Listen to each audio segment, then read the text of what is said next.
Pascal. You are now rocking with that dude Pascal. We be going wild, Haitian in the building, so original. Got the haters catching feelings. Get your hands up to the ceiling and keep them held high. Cause St. Louis isn't ready. Forget about it, goodbye. Hold on, we just saying hi. Five somebody, rise up weekdays. Catch us live, somebody. Let's go. Good evening, everybody. Good morning. Good afternoon. Welcome to the Pascal Show. Hope you guys are all doing well out there. Hope you guys are safe out there as well. If you are watching across the pond, staying safe, etc. There's a lot of craziness that's going on, and I'm kind of curious about what the heck is going on here. Trump put out a tweet that has really rocked the world right now. I'm just going to be real. And so I have got to ask the question, are we about to get into WW3? Are we about to walk into a WW3?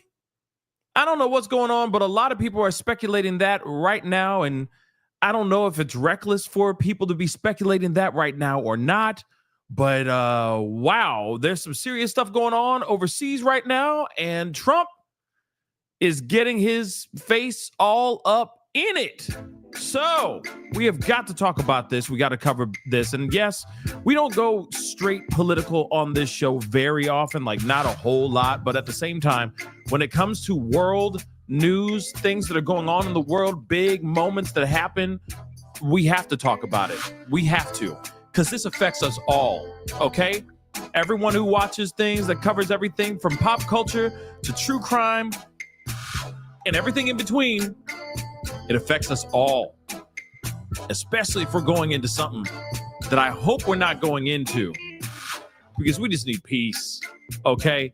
But let's just see, because there's a lot of things that have been going on. We're going to get into this, okay? So do me a favor, hit that like button down below. Crush it, do what it do. Hit that reaction button, please, and thank you. Hit that follow button if you're watching on other platforms. In fact, forgot to do that. Let me fix that right now, because I am on Facebook, Instagram, TikTok, and Rumble as well. So I just need to fix something really quick so that everyone knows over there. Just grant me a few seconds here while I get some things figured out. But nonetheless, holy crap. There is some serious stuff going on, and we need to talk about these things. So, of course, don't forget to subscribe here on my main channel. Okay, if you're watching on the YouTubes, please and thank you. Don't forget to go to my second channel, the Pascal Show Clips. Hit that notification bell for both platforms, okay, for both channels, so you know whenever I go live, whenever I upload, because it is random, okay? Hit that join button down below. Become a member. Check out my Patreon. Check out my locals. And, of course, check out PascalMerch.com. We got some really great stuff over there. Go check it out. PascalMerch.com. Okay, guys. We have got to get into this because some serious stuff just happened over the last few hours. I apologize. I wasn't able to come out here and give you guys the breaking news right when it broke. But this is a very, very big deal. And there's a lot going on. Okay, just really quick so that you guys know, just breaking this down for you real fast and in a hurry. If you didn't know, Iran and Israel have been having problems for many decades now. And now everything has come to a head. They are now there are just missiles raining, and it is very, very bad. Okay. They are in a full-on attack on each other in both worlds, okay? Both Iran, Israel, it's not good, okay? But then Trump posted this on his Truth Socials, and this is causing a lot of people, this is causing a lot of concerns, okay? Which, understandable. Because of what he's saying in this specific tweet. Let me just pull this up for you guys so you can see what I'm talking about. Don't worry, we're going to be going through all this stuff and everything. And I know some people are like, what's going on? How's this all going down? Iran and Israel, what's up? That stuff's going on. It's been going on for a few days now, okay? It hasn't been going on for a long time. So you're not super behind on what's going on overseas. So we're going to give you that international news and that international updates right now as we speak. And now we should be very concerned about what's going on even more now because of what Trump has posted on his Truth socials. Now, doesn't matter what side of the fence you on. If you're like, go Trump, go, or if you're like, please no Trump, no, doesn't matter. A lot of people are very concerned. This has sparked a lot of concern, a lot of questions on if America is going to start getting involved in the situation with Iran and Israel, simply by what he said here. This is insane. I'm just going to say it really quick. This is insane. You just don't put this on social media and just drop the mic and walk off the stage without some explanation. I'm sorry. Let's hear it. So he put on his Truth social, he said, Iran should have signed the deal I told them to sign.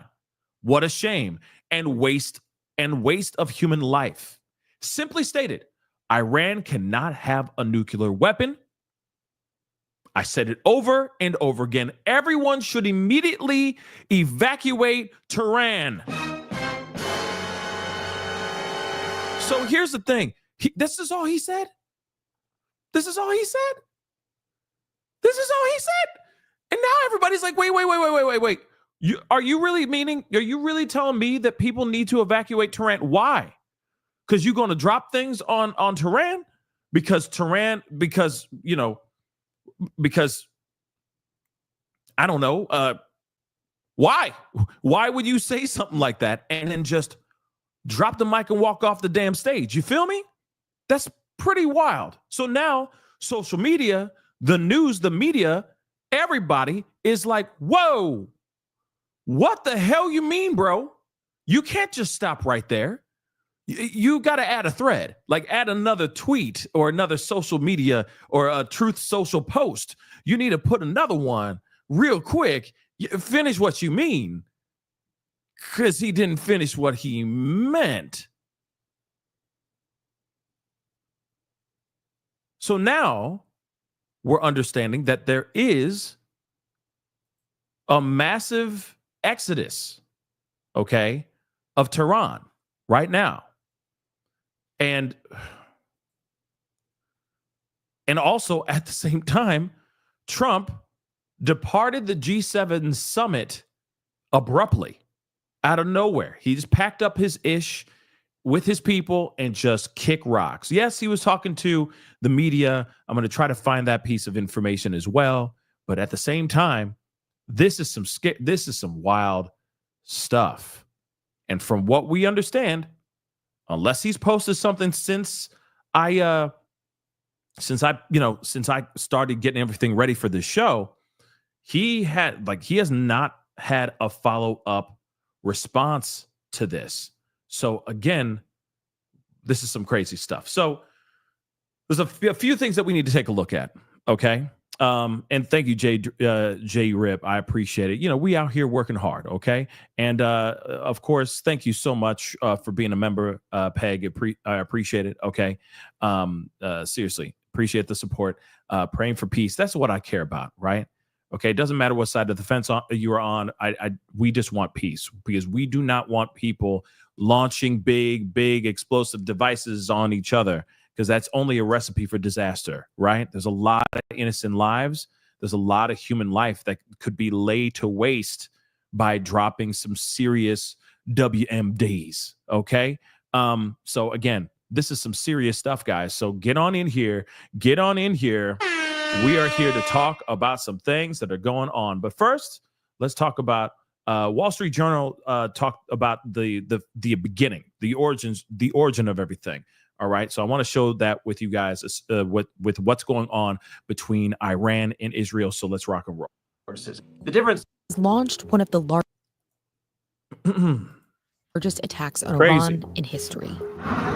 crosses a threshold that we've considered about, war gamed for 15 years at the very least. It's really brought this conflict, the Iranian-Israeli conflict, into uncharted territory. The first strikes hit areas throughout Iran, including several key nuclear and military sites. Now, Iran is hitting back. But Tehran is entering this conflict in a weaker position than it held in the past. Here's what its military capabilities look like. Iran's supreme leader leads Tehran's large military operation, 2 branches of its own military, and a network of proxies that extend outside of its borders. In the past, these proxies have been Iran's first line of defense. The Iran-Iraq War in the 1980s was devastating to Iran. It convinced them that they never wanted war to return to Iran. So dealing with the proxies kept war away from Iran's doorstep. Israel has already kind of laid the groundwork for this attack against Iran by either destroying or severely degrading Iran's proxies in Gaza and in Lebanon. Now, what's really interesting is that now it's going to be back to us saying peace in the Middle East all over again. If it continues to be as volatile as it has been, or if it augments to even more, where we get other countries getting involved, including America, because clearly, I'm telling you right now, I'm not kidding. Trump packed up his stuff and walked abruptly, ended his time at the G7 summit so that he can jump on a plane to fly out to speak to other leaders in regards to what's going on in the Middle East right now as we speak. So this is some serious stuff, y'all. Okay, this is no joke. We're going to look at all that stuff, but I just wanted to show you what's, kind of percolating right now before he put out that Truth Social post, right? So much so that they're basically no longer potent military forces. The difference now is that Iran is all alone. And when Iran is all alone, it really only has one option to hit Israel, and that's to use its missiles and drones. Iran has sophisticated missiles that can strike at various ranges and reach well into Israel. Israel's ambassador to the United States told CNN that Iran has considerable volume of ballistic missiles, somewhere in the neighborhood of 2,000. Ballistic missiles are large and destructive, but its arsenal also includes less powerful and less expensive cruise missiles and drones, which can fly low and be hard to detect. In previous strikes, Iran has used a mixture of these missiles to overwhelm Israel's defense system. Iran tries to do when it attacks Israel is to shoot all of these things at once. So you have things flying at different levels, at different trajectories, at different speeds, which is meant to saturate radar systems, right? So that Israel has to pick and choose to knock this down, to knock that down. But with all of that, you're hoping that something gets through. Now, one thing is for sure, I got to give a shout out to this guy. The dude is a GOAT. Real talk, especially when it comes to world news like this. Agenda Free TV. Shout out to Agenda. He's been doing crazy coverage on this as well. Fantastic coverage on the attacks, going on in the Middle East. And I got to be honest, it's been really great stuff. But again, still, this is where I found out about the Truth Social post, and I was like, "What are you kidding me? This is crazy, right?" And here we are again. Here we are. What does this mean? What does the future hold for America here?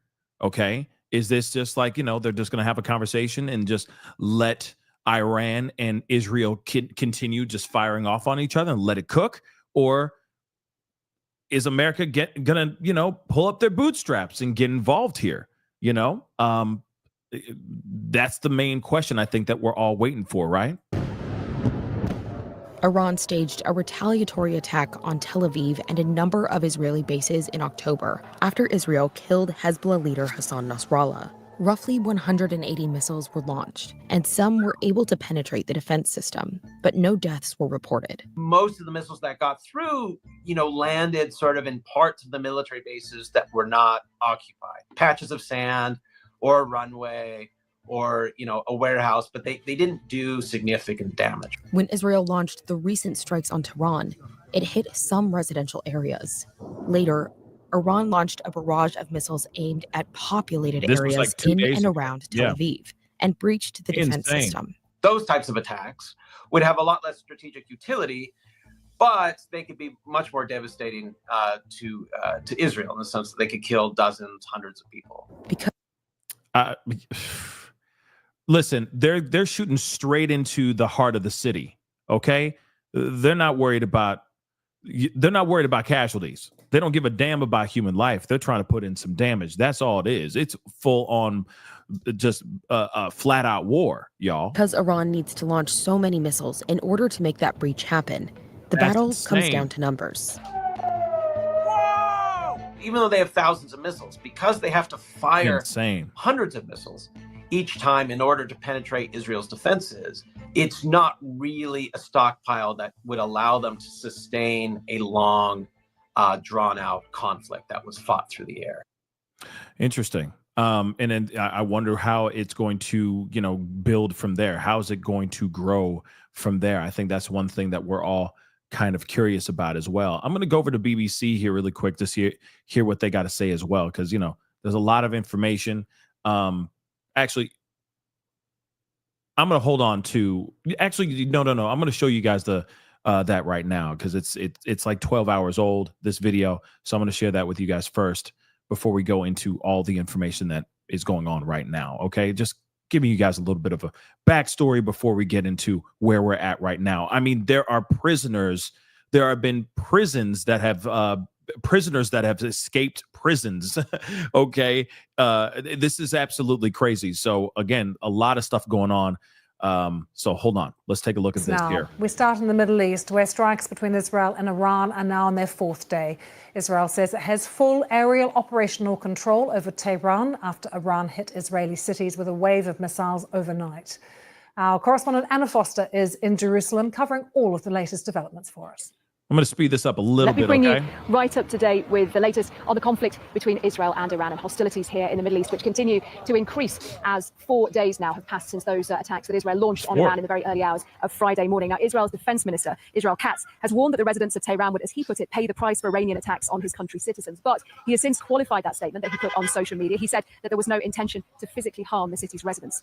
Now, Israel says the number of people who've been killed by Iranian missiles has risen to 24 since Friday, with 8 of those deaths coming overnight from Sunday into Monday. There were missile attacks against Haifa and Tel Aviv. Now, Iran's health ministry says that more than 220 people have been killed in Israeli attacks since Friday. It's called on European nations to stop what it describes as an Israeli aggression.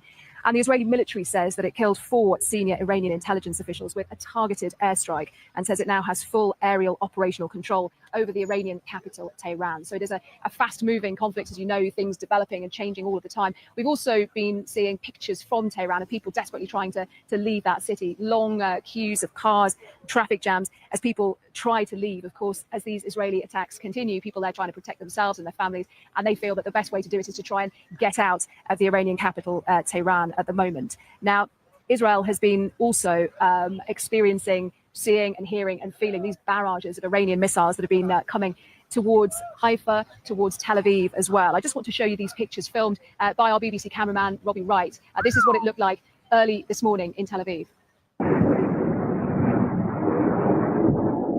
Yeah, I just saw somebody say something. I got to pause this for a second. I heard somebody say, or read somebody say this in the chat, and I saw that too, which is insane, Nicholas Peters, that the Pakistan leader is basically saying that they will retaliate. They will drop a nuke on Israel if Israel nukes them. That's what he was basically saying. I'm reading that right now. So it says Pakistan will nuke Israel if it uses nuclear weapon against us. Okay. Claims Iran. Sorry. So again, these remarks came from an interview on the Iranian state television as a barrage of missiles crisscrossed Iran and Israel. Okay, they've been just returning missiles back and forth for days now. Okay, but they're basically saying that the Pakistan will retaliate on behalf of Iran if Israel nukes Iran. So again, that is some very interesting stuff as well. This is insane. Okay. And again, somebody just said Pakistan won't do squat. Maybe they will. You never know. Maybe some people are out here just talking ish for the sake of talking ish. You never know. But some countries will talk a big game and then never step up to the plate. You know what I mean? But you never know with everything that's going on right now. shoot, it could very well get there. Okay, but real quick, Carbonize, thank you so much for the super chat. I really do appreciate it. Israel put their version of the Pentagon in the middle of civilians. They're using their people as a shield, which that if that's true, that's insane. Why else put that building there? Then they use them as martyrs. I don't know what the tactic is. Okay, I just think that this is all just insane. And of course, we just want peace in these damn streets, okay, all over the globe. Because again, if the one person hits that red button over here, then that person hits that red button over there, and then it just like a domino effect. Everyone just starts hitting the red buttons, and all of a sudden, we're living in some post-apocalyptic world, okay, where people are, growing third eyes and six fingers on both hands and stuff. And I'm not for that life. Okay. Things aren't perfect, but it's better than that. Okay. It's way better than living that kind of situation.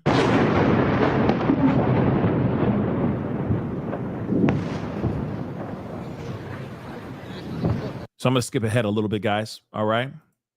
Story building that was hit. You can see this huge hole in the building. This is the point of impact of this missile. And this attack happened at around 4 o'clock in the morning. And at least 4 people were killed here. And 2 of the victims had been inside bomb shelters at the time of the attack. And the missile struck a wall between the shelters. And the walls of the shelter didn't, collapsed as a result of this direct impact here. Now, there's a lot of work here. All morning, residents have been coming to the buildings. This is a residential complex with 4 buildings. All of them have been damaged. They've been coming here, visiting their flats, if possible, collecting some objects. They don't know when they're going to be able to return to their homes. But there is a lot of work to repair the damage already happening. And I think the feeling that I got from talking to people here, and also yesterday in a different city that had been attacked, is that people are in shock with the scenes that they're seeing here.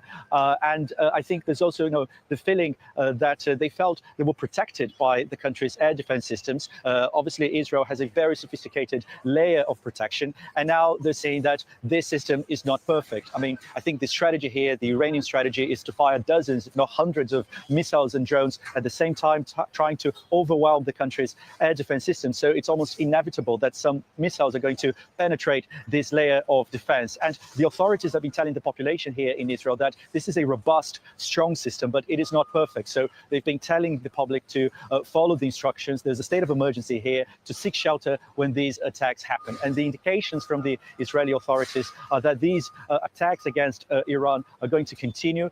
Perhaps this is a prolonged campaign, not days, but weeks. And they're saying that they expect attacks like this to continue. As Iran and Israel continue launching strikes, satellite imagery can give us an insight into what's happening on the ground. And it's particularly useful when looking at Iran, where it's incredibly difficult for BBC journalists to operate. Now, let's take a closer look. We've been examining satellite images of Israeli strikes on military infrastructure and nuclear facilities across Iran. These are some of the areas in Iran that we've been analysing. Now, this is an image from the 15th of June of a missile base in Bidkana, which has been hit. And you can see really clear damage from space in the roof of this building. And elsewhere, we can see several areas of damage at the international airport in Tabriz, which is near a reported military base. Now, we've compared images taken on the 13th and the 14th of June, and you can see this blackened area in the center of the main runway here, and you can see signs of damage to a taxiway at one end, 2 points here where it meets the main runway. And have a look at this. This is Natanz. That's a nuclear site, where you can see damage here in an image on the 14th of June. Now, according to analysis from the Institute for Space and International Security, this electrical substation here was damaged alongside the pilot fuel enrichment plant as well. Now, at BBC Verify, we're still examining more satellite imagery from elsewhere in the country, and we're speaking to experts who can help us understand more about what type of damage we're seeing, and they can tell us what type of targets have been hit too. Now, of course, I'm not going to watch this whole doggone thing, but I highly recommend you guys go and check out, BBC is doing some serious coverage of this. Of course, there's a lot going on. In fact, people are literally, people are trying to leave and trying to flee Tehran. Let's take a look at this. Tonight, Israel is braced for the nightly missile attacks after a day of Israeli attacks across Iran. Despite pleas from world leaders, there is as yet no sign of any de-escalation. Israeli Prime Minister Benjamin Netanyahu has tonight refused to rule out targeting Iran's supreme leader, Ayatollah Ali Khamenei, claiming that his death would help end the conflict, not escalate it. In our first report tonight, here's our international editor, Lindsay Hilson. What you can hear is the sound. This is wild too, because this happened this morning. Okay, while they're doing a broadcast, this building starts shaking like crazy because they're getting attacked. This is crazy. Of the occupiers attacking our land, says Sahar Emami, the Iranian state TV announcer.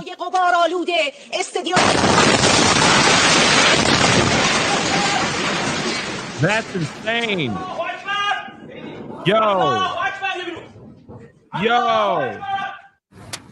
After the Israeli strike, people filmed the burning remains of the building. Several journalists and technicians were reported to have been killed.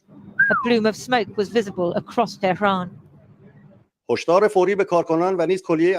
Earlier, an Israeli military spokesman speaking Persian had warned people to leave the area around the TV station.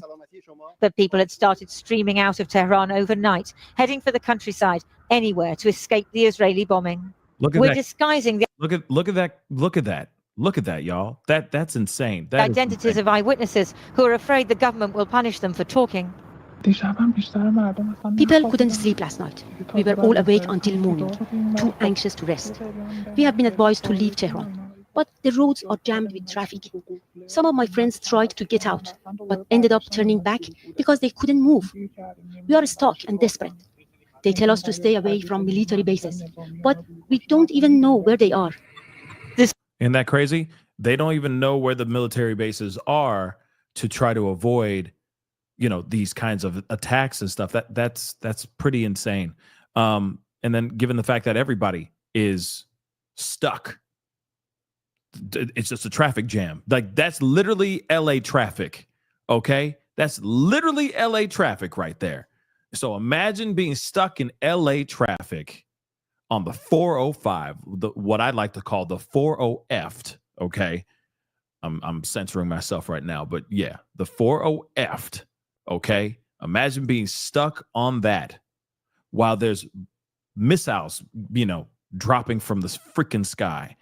That is scary. This morning, some started to drive, only to realize they were heading into, not out of danger. Thousands queued for petrol, which has been limited to 25 litres per person. People were nervous and aggressive. Several fights broke out. The internet connection is terrible. Many of those who had come to the gas station had suitcases, bedding, belongings, and even baby strollers strapped to the roofs of their cars. It's obvious they're leaving. But where in Iran is safe? Apart from hitting nuclear facilities in Natanz, Fordo, and Isfahan, Israel has also struck military and other targets in most of Iran's main cities, including Tabriz, Tehran, Mashhad, Kermanshah, Arak, Ahwaz, Abadan, and Shiraz. Today, the Israelis struck Waterfall Park in the northwest of the capital. The Iranian government has appealed to Oman, Qatar, and Saudi Arabia to press Israel for a ceasefire. They blame the US for Israel's decision to attack.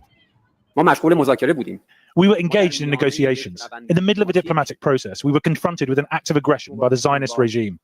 As I've previously stated, we cannot imagine that such an action by the Zionist regime could have taken place without coordination, cooperation, and support from the United States.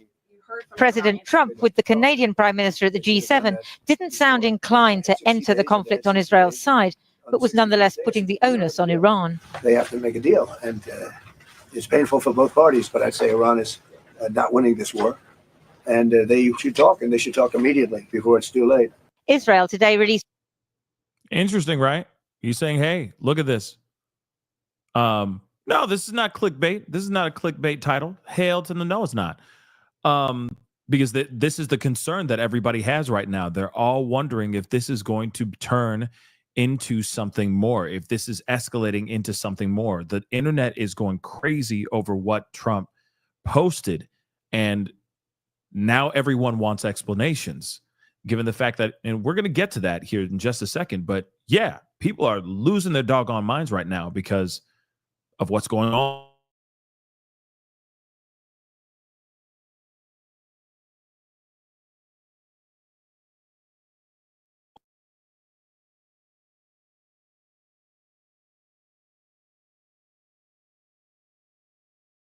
And see what he just stuff. I just want you to didn't sound inclined to enter the conflict on Israel's side, but was nonetheless putting the onus on Iran. They have to make a deal, and it's painful for both parties, but I'd say Iran is not winning this war, and they should talk. And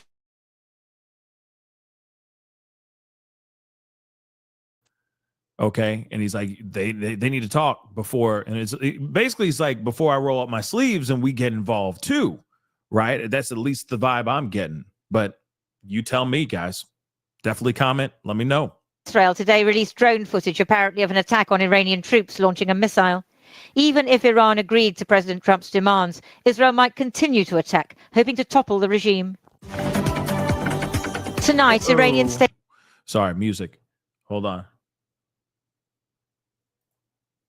Crews trying to put something out in a building to the side. Front of it is completely come down. Search and rescue crews are in there at the moment. But unlike other strikes that we've been at over the last couple of days, this is the heart of Tel Aviv. We are surrounded. Do me a favor, if you're seeing this, please make sure to just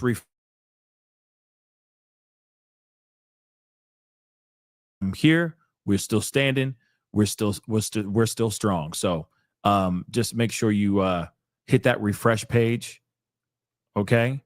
Hit that refresh. Hold on. I'm even going to refresh as well. Yep.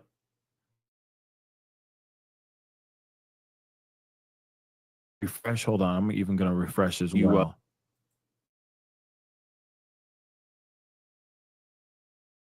Just so you know. Okay. Yeah, I don't know what's going on with my stream.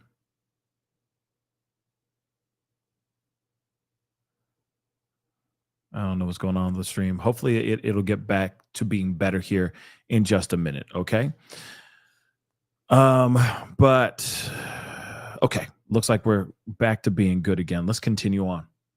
Surrounded by buildings and huge amounts of people. Emergency workers drown the flash fires of an explosive impact, and searchlights surveyed the contorted concrete and twisted steel that used to be homes. The city streets of this upmarket neighborhood littered with the burned out husks of war. So we were in the basement and then we felt the shock. And in the basement, this massive steel door that's usually it stays shut, it just completely flew open. And then we got really scared because we could feel the impact and we knew. And it's just like when you're under that, it's basically Russian roulette, like you don't know which house is next. When you came out of the shelter? Yeah, I ran to the apartment to see what happened, with my house. And I saw that there is no house. At least 8 people were killed at 5 locations across Israel overnight. The total now in the last 3 nights, 24 dead and nearly 500 injured. Imagine that. All these innocent lives gone, right? Injured or gone. That's crazy. The planned impact isn't only human, though, but commercial too. The scene just next to an oil refinery in Haifa last night. Plumes of smoke billowing into the skies, a response to strikes Israel launched on Iranian oil depots this weekend. No matter the target, Prime Minister Benjamin Netanyahu told his fighter pilots today they can fly near enough unchallenged. The Israeli Air Force controls the skies of Tehran. This is a change in the entire campaign. We are on our way to achieving our 2 goals, eliminating the nuclear threat and eliminating the missile threat. When we control the skies of Tehran, we are hitting these targets, the targets of the regime. World leaders have urged him to de-escalate, but this is a man who listens little to the urges of others. Okay, well, I'm going to play a little bit more. The attack on Iran and the waves of retaliatory strikes has created rare political consensus, with many opposition figures lending their backing to a prime minister they wanted gone only last week. On his city's streets, though, there is fear. Although the death toll in Israel is far lower than that inflicted on Iran and the thousands in Gaza, many Israelis are coming to terms with a newfound vulnerability. A week ago, 2 weeks ago, when you hear those air raid sirens, would you have always gone into the shelter? So the stuff that's happening now, yeah, but the stuff that was coming from Gaza, no. But this stuff is just, I mean, you can see the damage. I mean, there's a whole nother level, y'all. This is a whole other level of just destruction. Crazy. Yeah. The damage caused by the missiles is a game changer. You see it, and everyone go into the shelter. The question now facing Israelis: the Prime Minister may believe this is the price worth paying to open up a new front in this regional conflict, but do they? Yeah, of course, you know, check that out as well if you get a chance. That's Channel 4 News covering that situation, but there's a lot that we need to look into. This is crazy stuff. We got some more updates to look into. We got a bunch. So we're going to get straight into where we're at right now. Now, let me just remind you, for those of y'all who are just getting in here, all right, just so you guys know, just in case you're just walking in, Trump put on his social media, Truth Social, he put up this post, and this is all he posted. I mean, I'm hoping that he says more, right? I'm hoping that there's more that's going to be said here, but he has said that well, this is a surprise. Okay, so I'm going to reread what he said. Okay, Iran should have signed the deal I told them to sign. What a shame and waste of human life. Simply stated, Iran cannot have a nuclear weapon. I said it over and over again. Everyone should immediately evacuate Tehran. Okay, so again, what?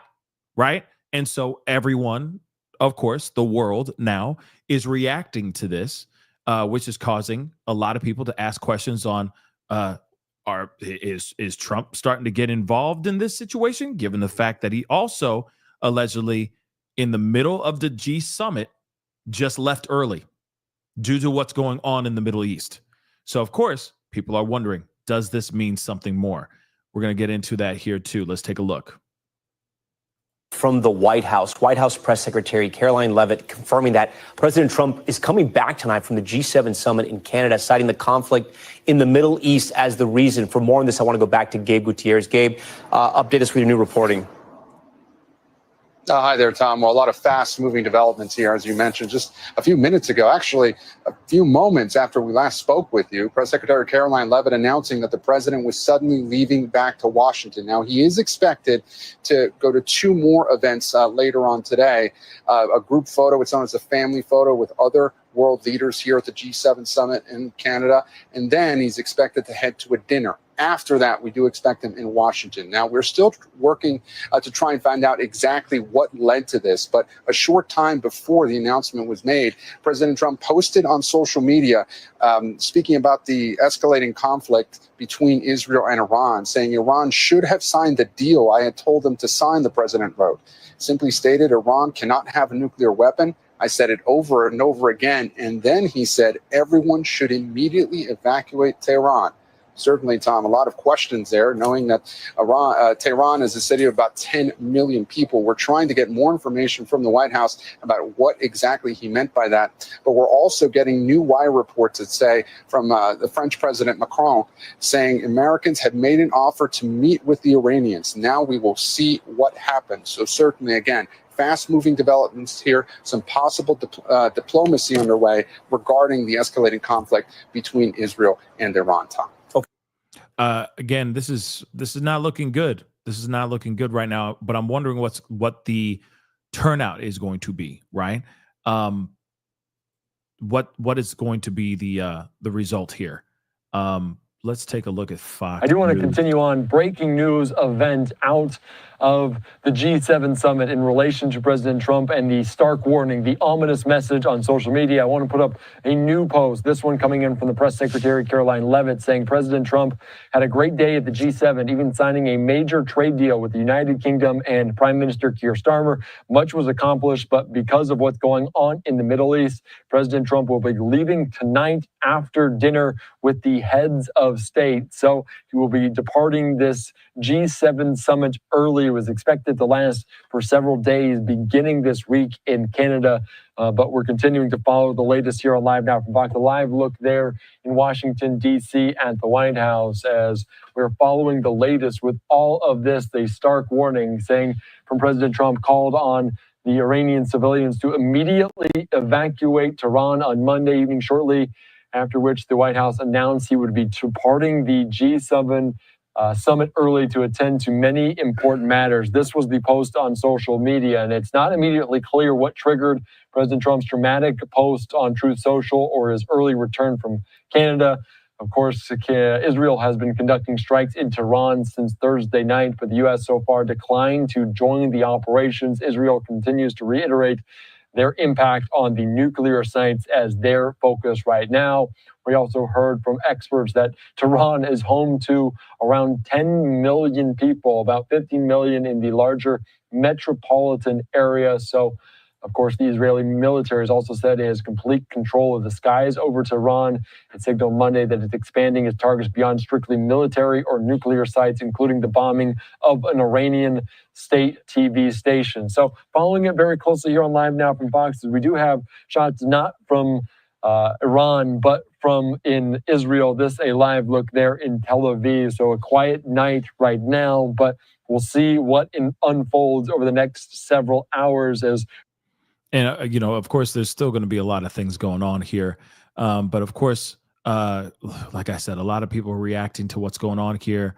We're going to be looking at that here shortly. But here's it looks like this is what, Trump was saying about him leaving early. Let's take a look at this. In New York, but I do want to take you out live right now to the G7. We learned just moments ago, President Trump going to be leaving after this photo is taken place. He is then going to be meeting with his national security team in the Situation Room, giving everything that is happening in the Middle East. Let's just listen in right now as they take this group of leaders photo. Let's listen in. Look at that. Follow instructions. We are resolute, but also happy. Okay. Okay, so to left to the right. Yeah, we go from left to the right. Yeah. Everyone gets a direct line of sight.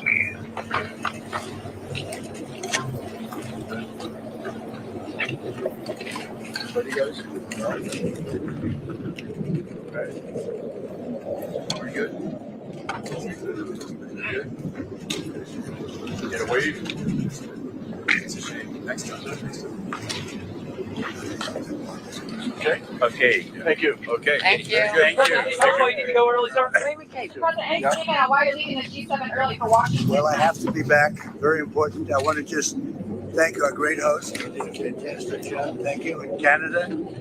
But you probably see what I see. And I have to be back as soon as I can. We're going to have dinner with these wonderful leaders, and then I get on the plane. I have to be back early for obvious reasons.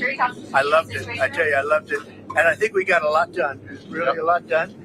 In fact, UK, we signed a big trade deal today, and we're working on others. But we had just a really great relationship with everybody, and it's really nice. I wish I could stay for tomorrow, but that they understand. This is there a reason, big. This is big stuff. Do your business You have questions for anybody else? Is there a reason Well, please, with what's Is there a reason for communication from here, sir?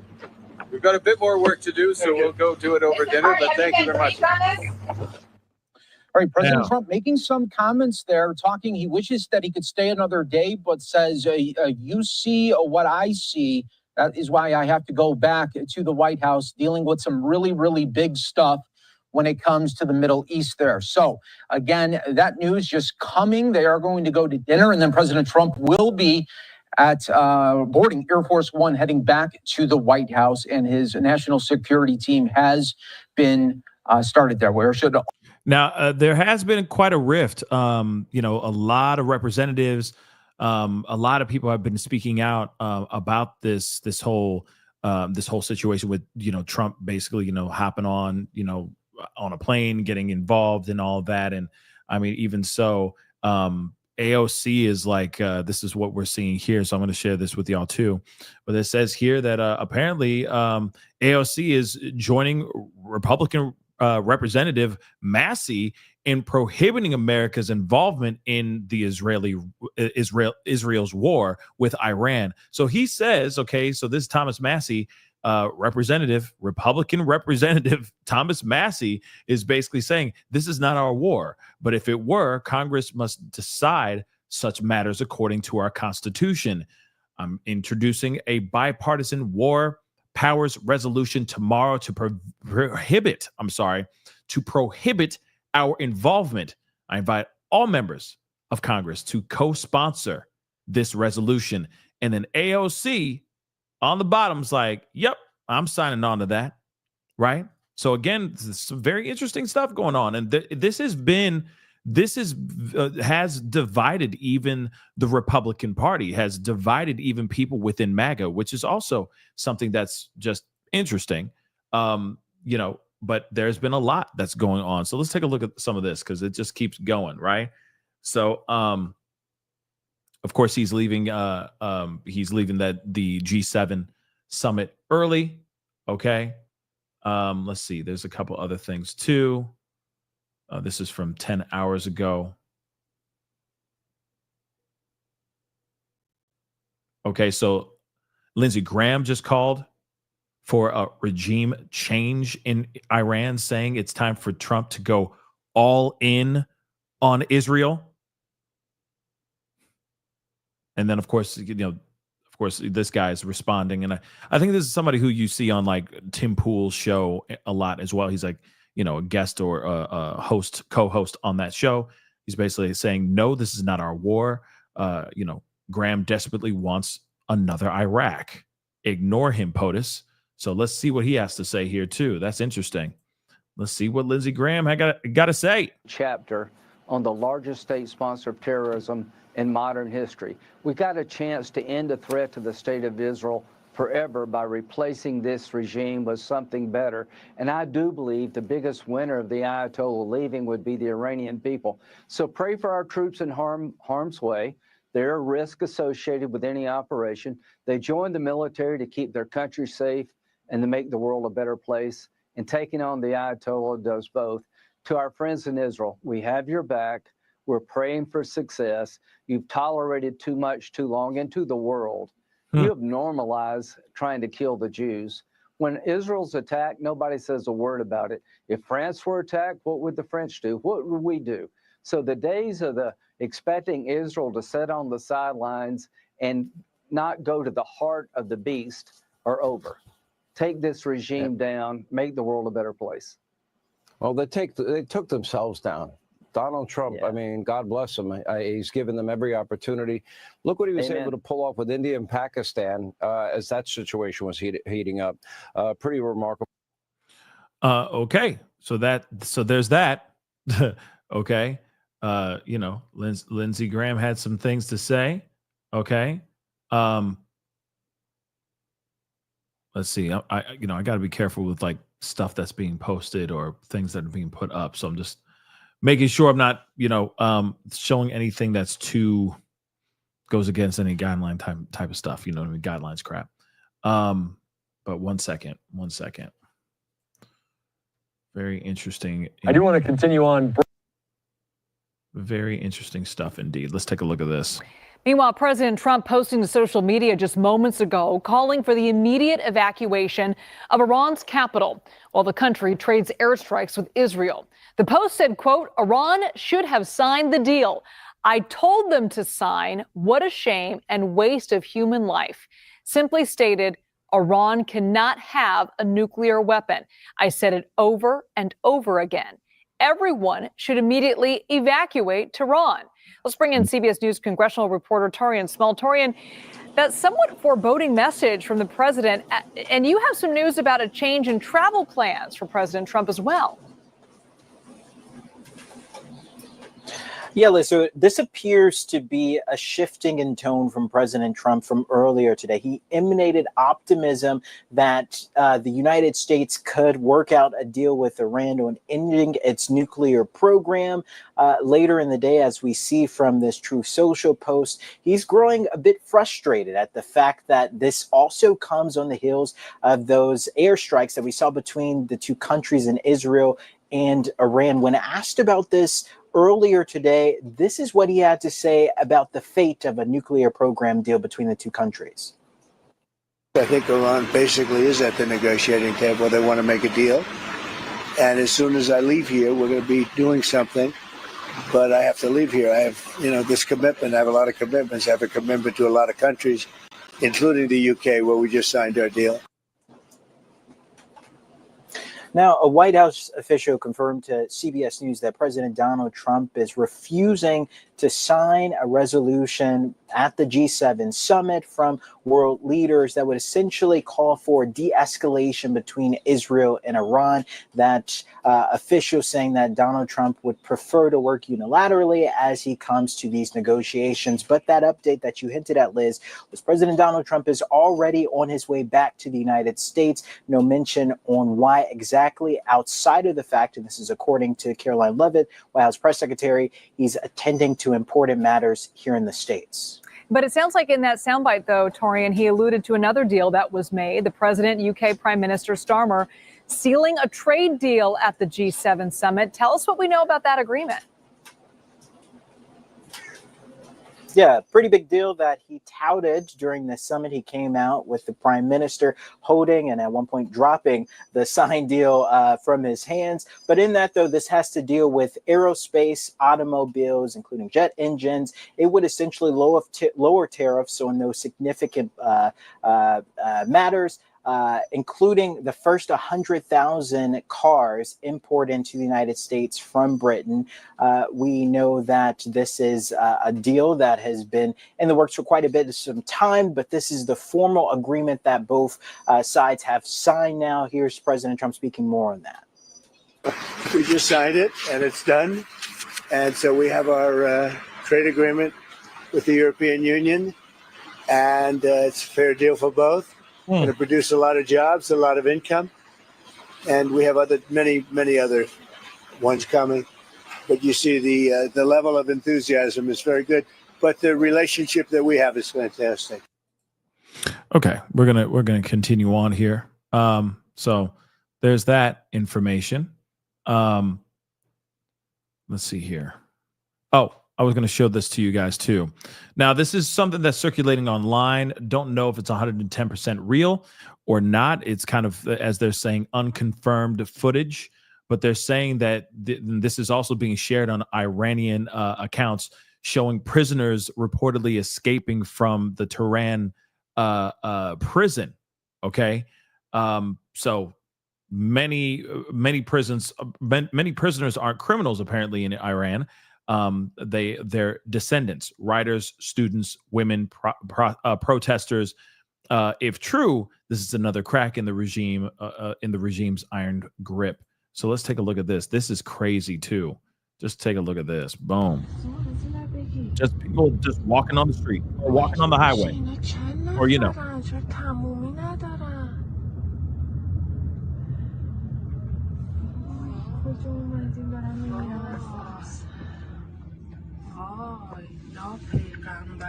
آتی فقط به هیچ کدومشون نزنی آتی. یه خود شیشه بکش پایین ببینی چی؟ نه اصلا مهم نیست. اصلا مهم نیست. من تو فقط دو تا دختریم اصلا. حواست هست بگیری؟ آره دارم میگیرم. بابا این خزانی خوابید.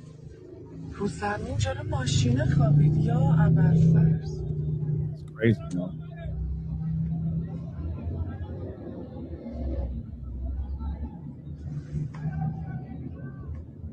شاید هم دیوونه خونه و اینا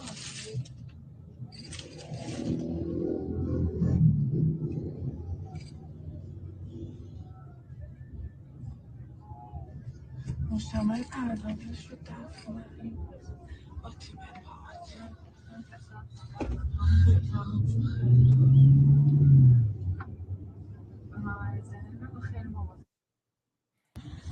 Crazy though, right? Crazy, y'all. I mean, you know, that's not something you see. That's not something you see every day, which is wild stuff. But during this time, I could see how people can manage to escape from prison, especially when everybody else is trying to run out, right? Those security guards, I'm sure, you know, of that facility, of that area, of that prison are probably like, I'm out. There's missiles dropping from the sky. I want to go home. You know what I mean? Or I want to get the hell out of here. Bye. So that makes sense to me. I can see people just, you know, packing up their stuff and just kicking rocks for the sake of just trying to cover their own butt. Let's take a look at this too.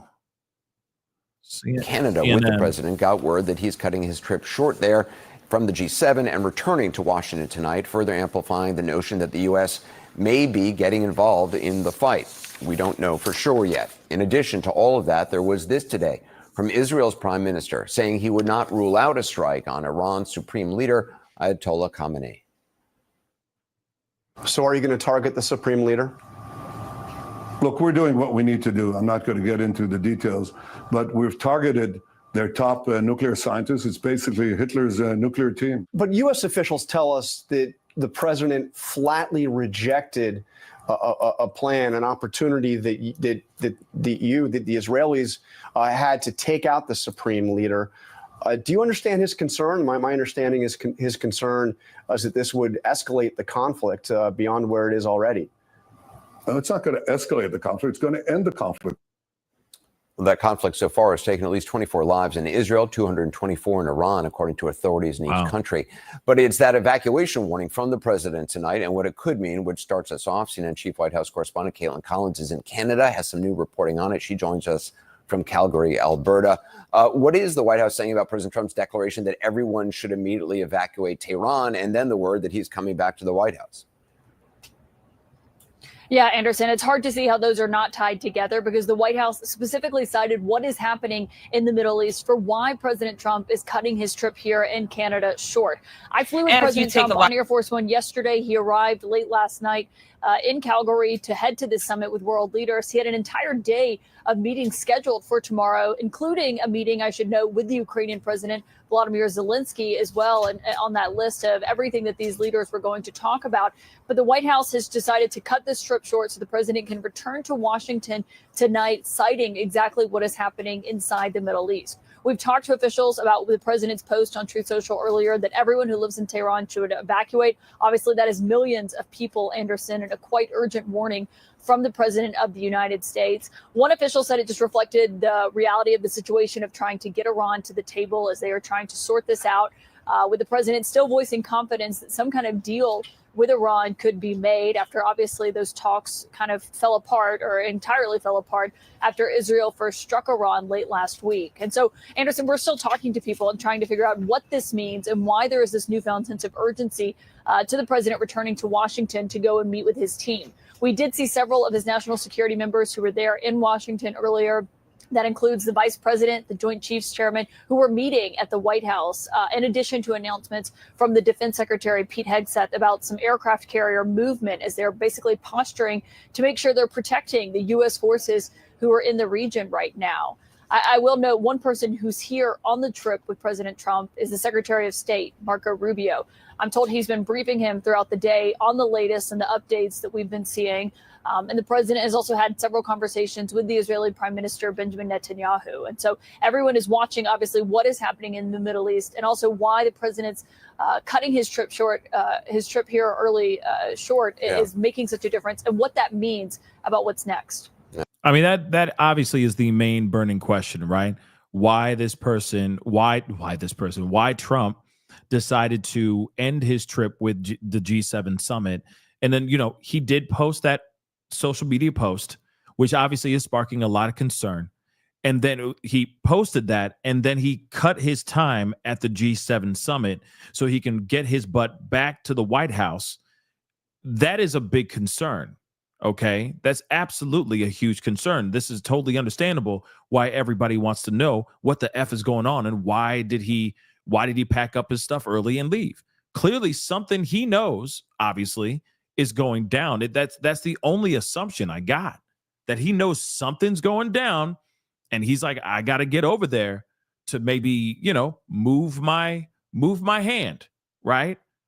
Maybe that's what it is. I don't know, but something that just is such a statement to make with no backing, no explanation afterwards. And then the movement that he does right after as well is sus as hell as well, guys. This is crazy. But we're going to continue on because I want to hear a little bit more from them. But again, what do you guys think? You know what I mean? What are your thoughts on this so far? Do you think that we could possibly be going into could we possibly be seeing troops getting deployed, as soon as later on this week? Okay. Going out to the Middle East. Could we see ourselves back in the Middle East all over again? Okay. Maybe I'll put in a poll. Okay. I don't know. I don't know if it's World War. I don't know if it's WW3.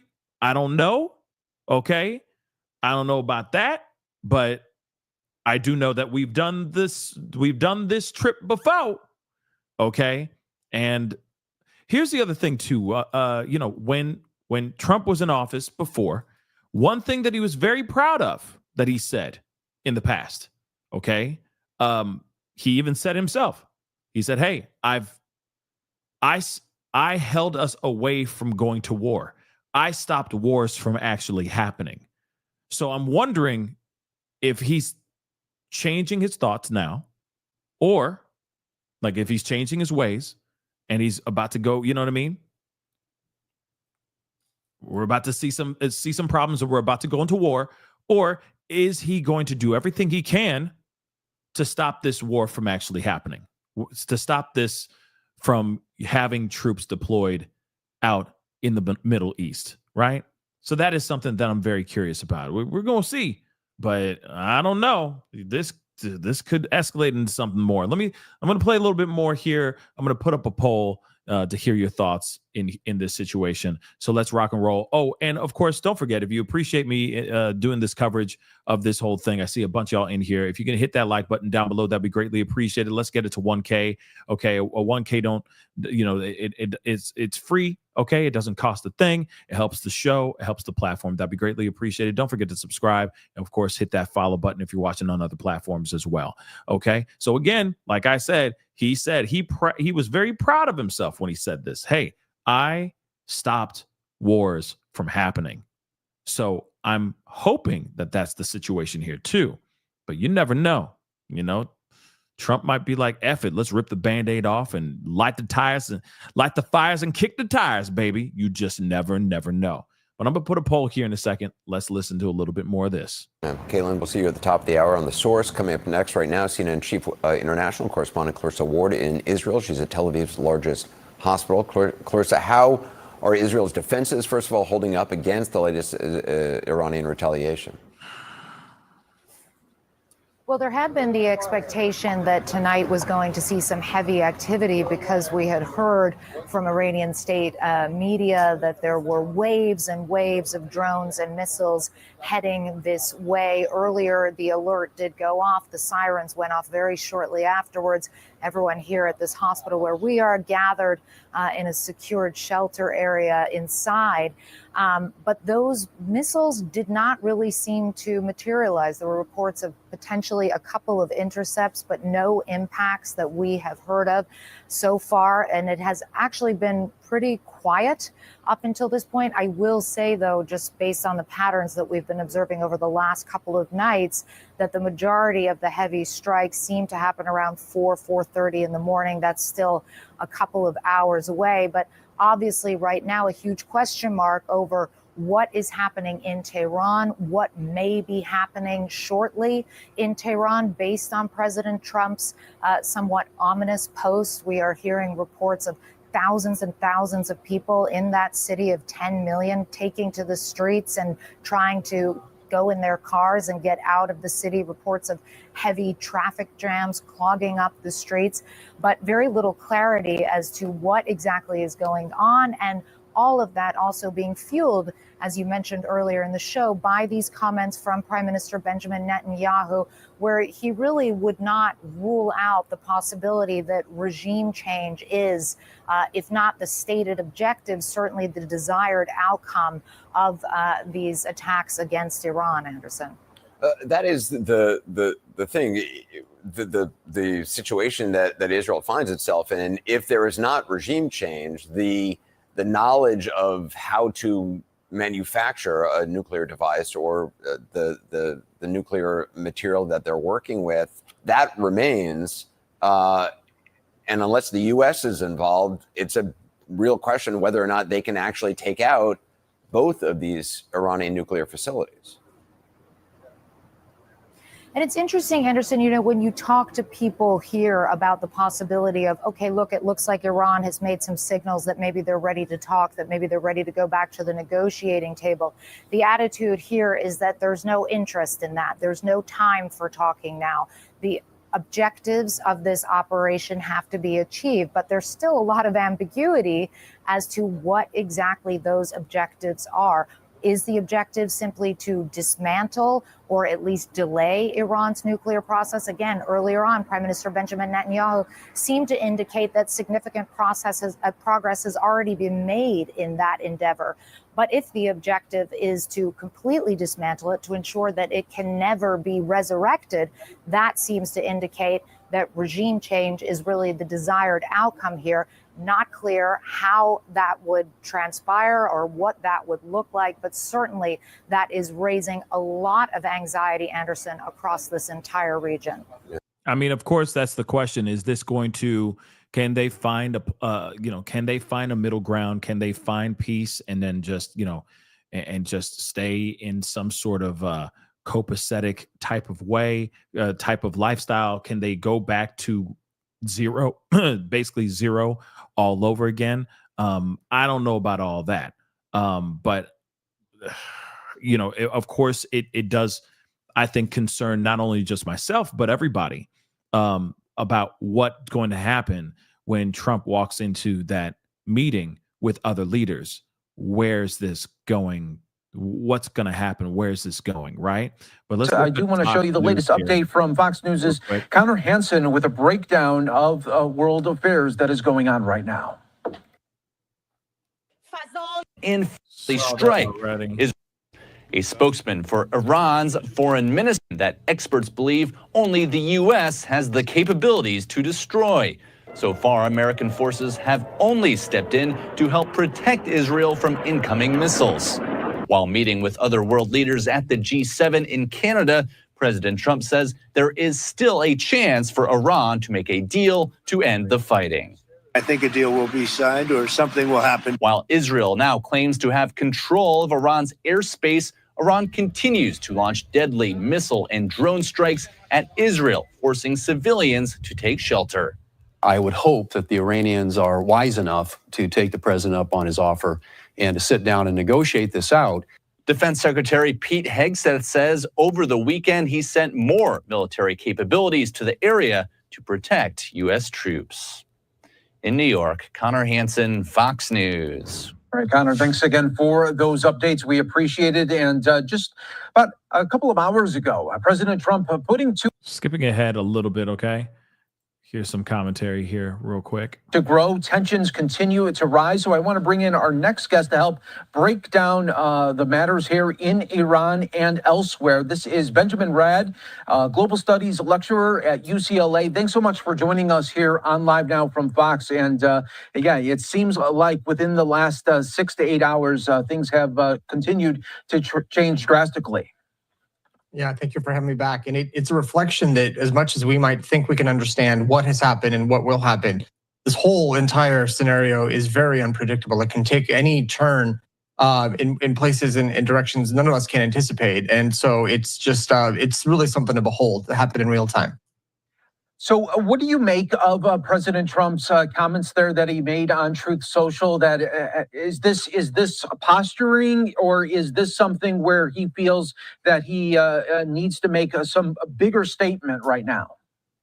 That's part of his unpredictability. What I noted is that his warning about evacuating Tehran, the issue there is that what needs to happen, which to meet Israel's objectives, let's say, and let's assume for a moment that mirrors the US's objectives, which is number one, to eliminate Iran's potential to create a nuclear weapon, and number two, to diminish Iran's missile production capacity, missiles that can deliver nuclear warheads.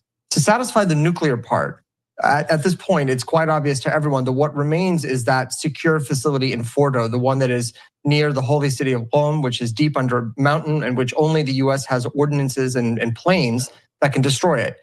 That is not near Tehran. So to evacuate Tehran, I mean, it's bluster, it's talk, it's bravado, sure, but that's not where the real center of this operation needs to be if the objective of removing that nuclear program is the goal.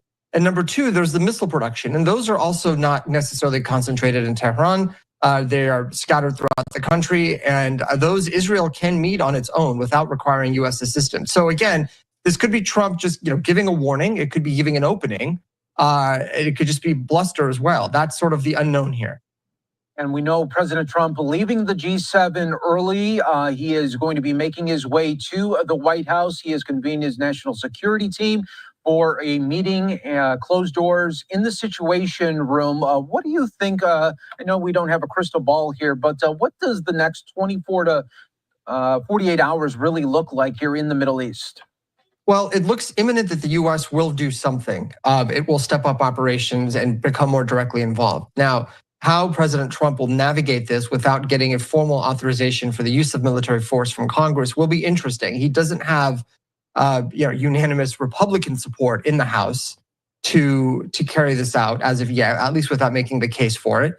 But there are limited options, and there are options that the president might consider that would be within his Article 2 powers as the commander-in-chief of the armed forces, and to act in the interest of American national security.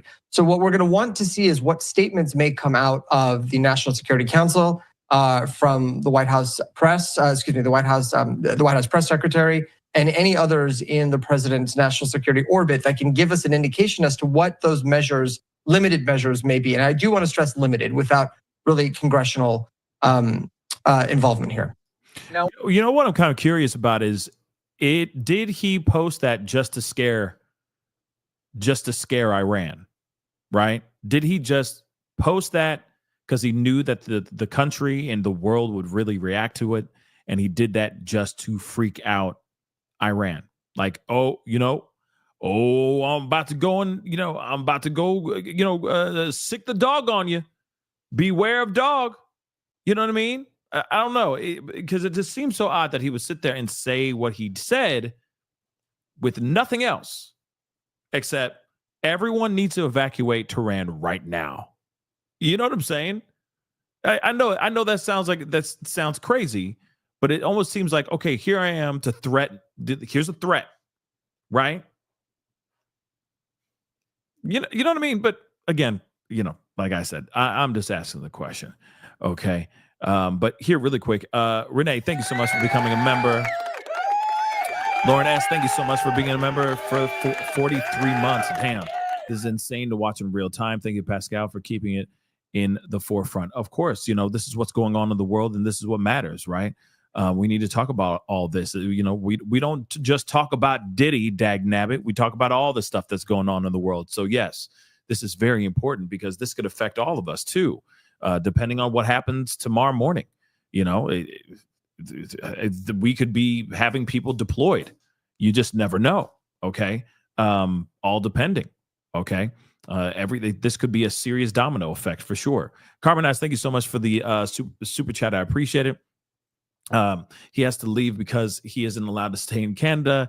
He had to get special permission to even enter the country as he's a convict. No joke. I mean, yeah. I mean, I know you're not joking. I know you're not joking. But yeah, I mean, nonetheless, he was in there, so he got in there. But again, this is a very, very interesting situation for sure.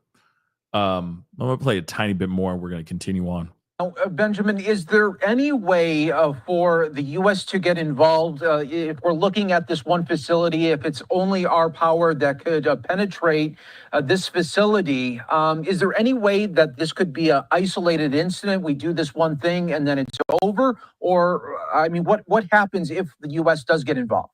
Yeah, if the U.S. does, let's say, carries out this one operation, this one strike of this facility, it is formally entering into the conflict. That really opens up U.S. servicemen and women, U.S. facilities, U.S. bases, U.S. operations throughout the Middle East and the world, open to be fair targets in reprisal and retaliation by Iran. Now, has Iran depleted all of its missile resources? Well, we don't think so. Its salvos in the last few hours have slowed down. It's interesting. Now, either that means they're running out, or it means Israel's been really good at preventing them from firing, or it means they're holding some back in case the U.S. does get involved. These are unknowns, and so. The issue is if the U.S. becomes directly involved in this way, then it opens itself up to retaliation and puts at risk the lives of American men and women that are serving in the area and elsewhere.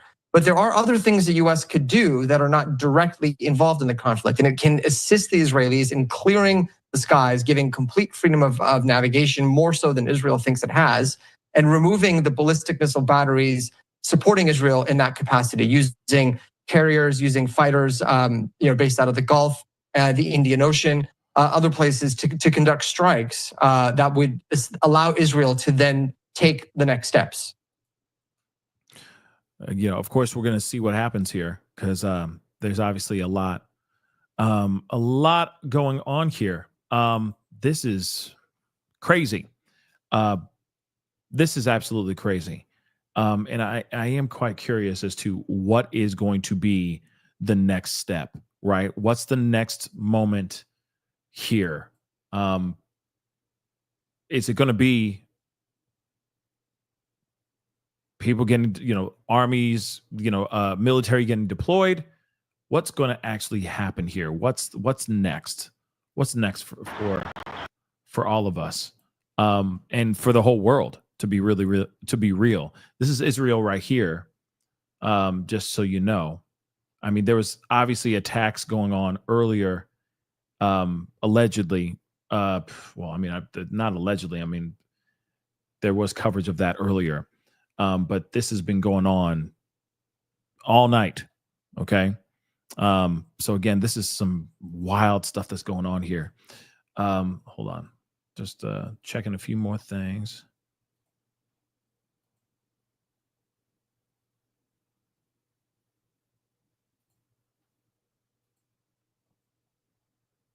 Just checking a few more things. Hold on. Ride Rebellion Floatcast. I missed the boring days of politics. Biden was whatever, but at least I wasn't worried about war, recession, ultra division, human rights, the future. I mean, I feel like that's definitely a concern, Ride, for a lot of people. I can definitely see that side where people are just, definitely feeling some type of way. And now we're all concerned about what's going to happen tomorrow. Will there be a move, right? Will there be a move for the military? Will there not be a move? Is this just a false alarm? Is there nothing we need? Should we not be worried, right? I think that makes complete sense. But like I said, everyone's like, "Oh, we're officially in world, WW3," and I'm like, you know what?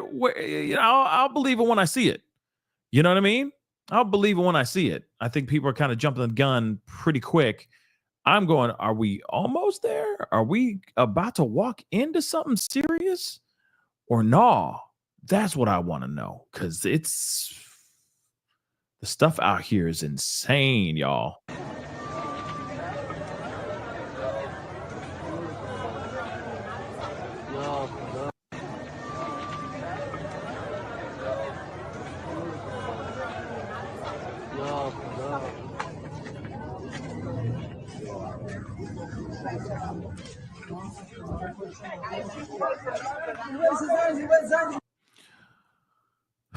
Just crazy. Of course, I got to kind of filter things because you never know. You might find, people in bad positions, etc. You know what I mean? So we got to, be kind of careful. I got to be kind of careful what I show you guys on Twitter, because, they diabolical, Twitter or X, they'll just throw out anything, right? And I've seen other people basically saying, like, other commentators basically saying, "Oh no, we're not seeing any type of, we're not going to see any type of war. There's nothing to worry about. Everyone's tripping over nothing." And again, that still is a possibility, right? That Trump will not try to push a war, right? He may not want a war, but like I said, time will only tell. Time will only tell.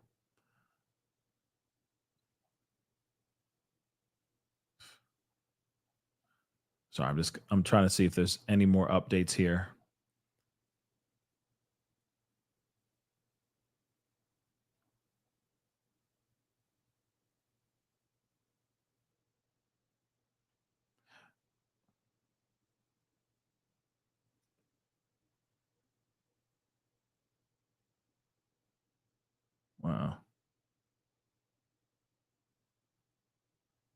Hold on, guys. Sorry.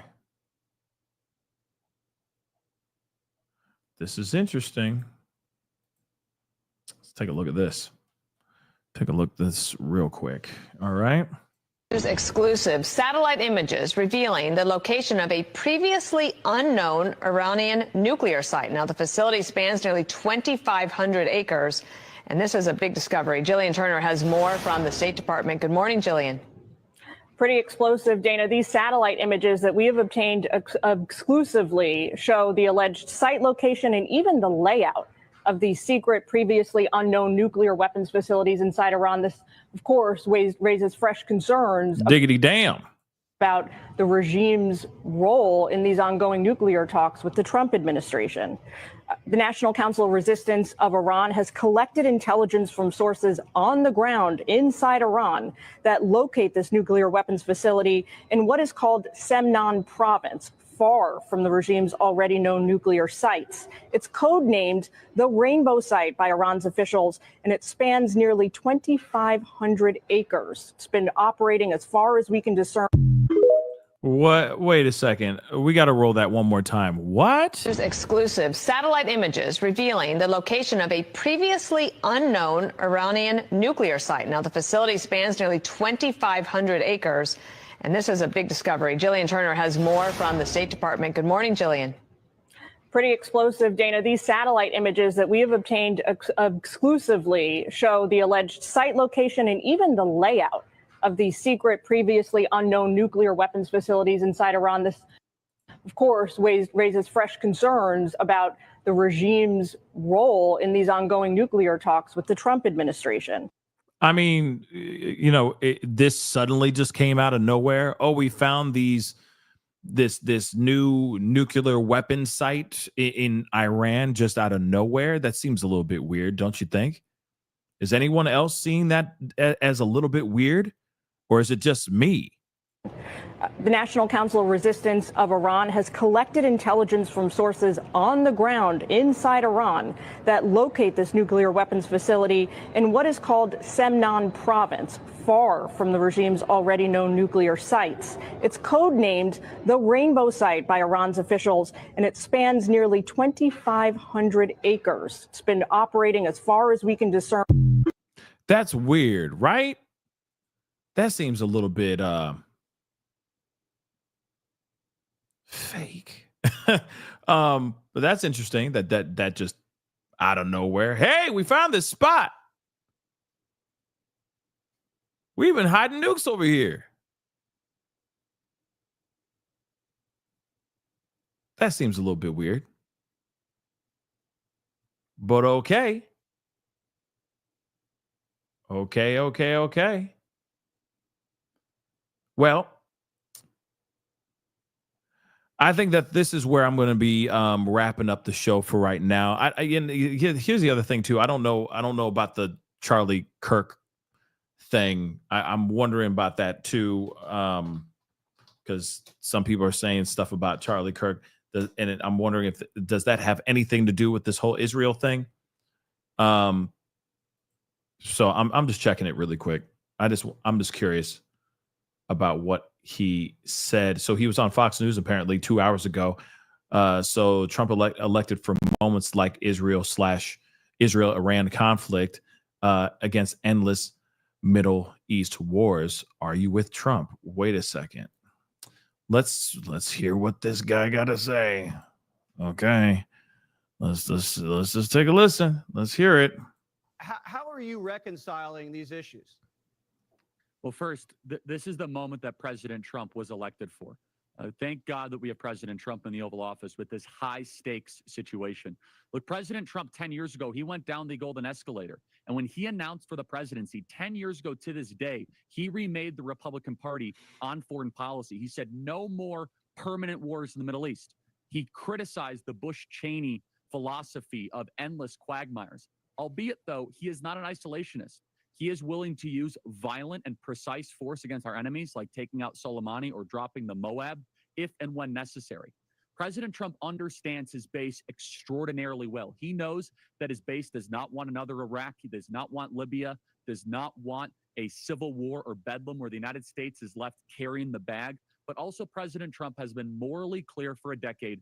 Iran should not have a nuclear weapon. And President Trump has the talent, the expertise to be able to thread that needle. The generation that I represent, Jesse, the under 30 crowd, they absolutely are very war weary. Many of them voted for President Trump on college campuses because they did not want to see a Joe Biden or George Bush philosophy where we get into this endless conflict where we're sending hundreds of billions of dollars.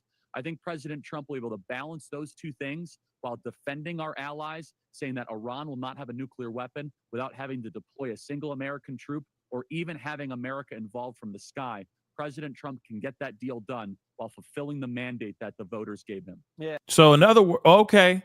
So this guy is saying that Trump can accomplish this without even sending out not one soldier. I think that's interesting. That is an interesting claim, y'all. I'll tell you what.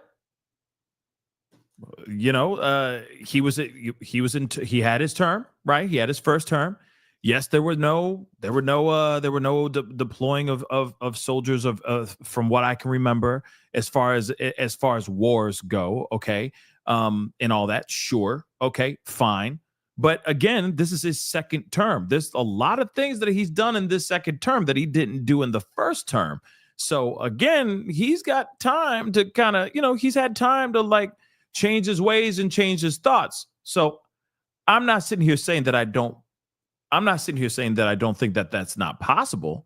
I hope that's the case, that he can literally make this all go down without having to deploy not one troop overseas. That would be fantastic. That would be an amazing feat.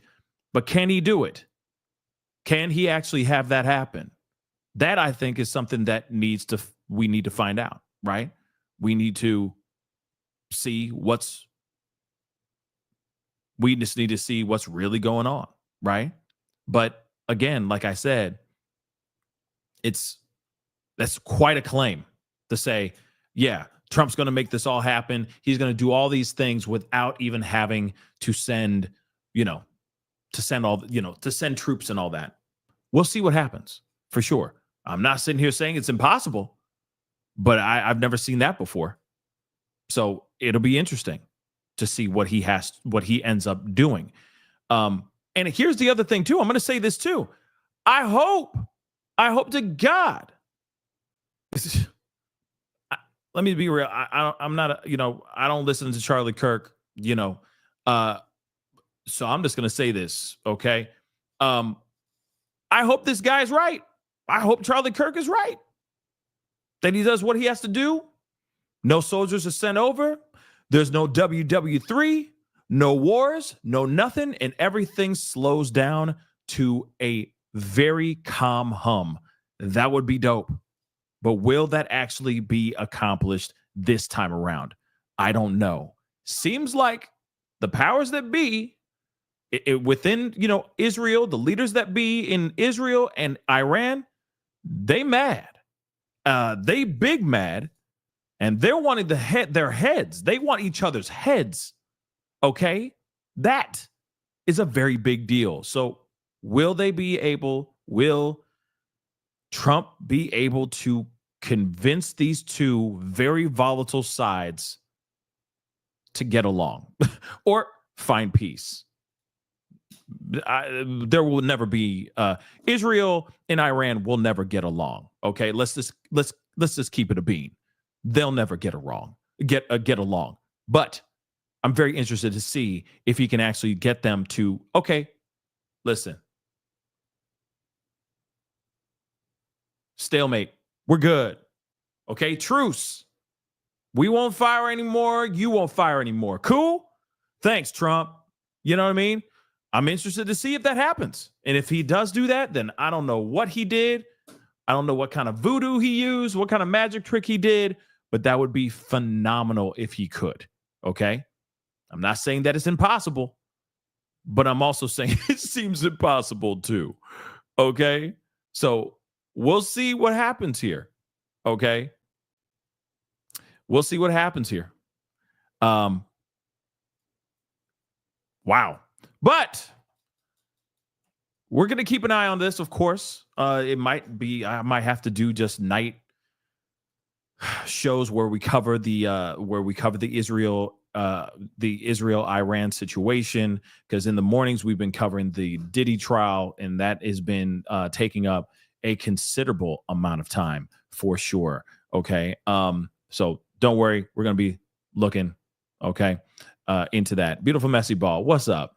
It's not out of nowhere. The Mossad has been deep undercover in Iran to undercover the nuclear spots for at least 8 years. Well, I mean, it's just interesting that it all just kind of came together right then and there. But at the same time, we'll see. I just think the timing's very interesting. But then at the same time, if I'm correct, that was reported to earlier today, and then the post that Trump put up, obviously, if that timing is correct, yeah, I can see him being pissed. I can see him being pissed, being like, what? Iran is doing what? And they have where? And they've been hiding it what? Oh, hell no. Let me get on my social media and tell people to evacuate Tehran toot sweet. You know what I'm saying? So, again, I think it's going to be very interesting to see what happens. Tomorrow, we're going to keep an eye on this. And, of course, we'll be covering it tomorrow as well. But I'm tired. It's been a long day, and tomorrow is a very long morning. So that is the show. I appreciate y'all for being here. It really means a lot. Thank you so much for tuning in. Okay. We will be back on tomorrow. I'll be back on bright-eyed and bushy-tailed tomorrow morning to talk about the trial that we've been covering.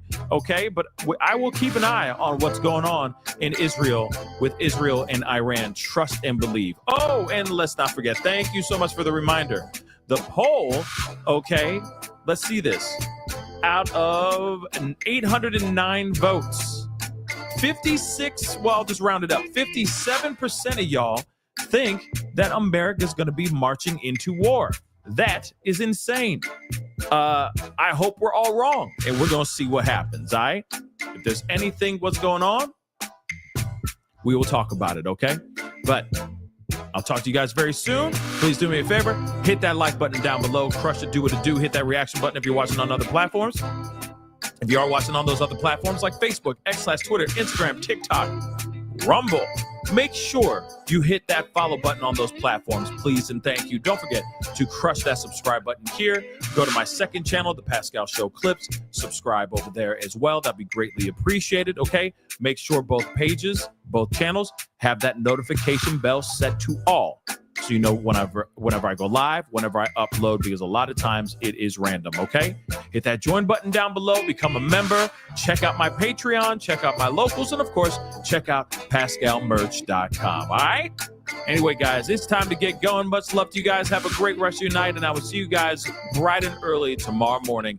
Be good to yourselves. Be good to one another. This is The Pascal Show.